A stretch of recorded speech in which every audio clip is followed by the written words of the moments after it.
Well, it's been a while since we've been able to say this, but Canada has a Governor General again, and that is probably the most interesting line you're going to hear in this video because despite all the pomp and the circumstance and the ceremony, there's nothing particularly interesting about the Governor General in general. I'm sorry, it sounds like a pun, but it's not. Even so, I'm actually mildly encouraged about this one. Mary Simon being installed, will officially take the reins this week, seems like a great candidate because I don't think there's anything particularly interesting about her. And I know that sounds like I'm knocking her. I'm not. This is actually me paying her an incredible compliment. She seems like a totally normal, impressive, distinguished Canadian. Great. That's all we need here. Now, I mean, there's obviously been the minor controversy about her lack of affinity for French. I'm not particularly moved by that. I think it's a little bit dumb. Now, you knew that was something that was going to be a controversy. If you've been paying any attention to Canada, you knew that would be controversial. But what we have in Mary Simon, and I'm someone who's been covering the news professionally for almost 15 years now. When I heard it was her, I went, oh, okay, yeah, no, I know who she is. Good, yeah, good choice.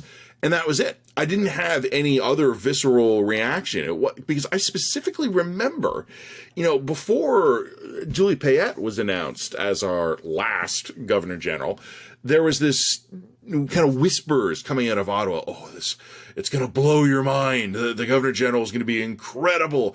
You're not going to believe who we got. And I just remember kind of thinking at the time, oh, that's not good.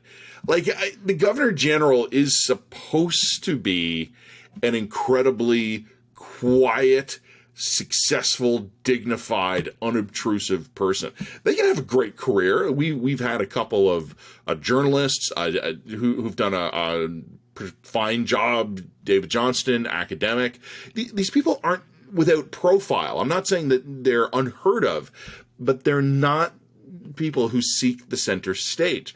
Now, Julie Payette, in fairness to her, was not per se someone who sought the center stage. In fact, if you've read some of the coverage about why she struggled in the role, she disliked the attention. She disliked the scrutiny. So I don't mean to imply that she was someone who was all about the me, me, me, me.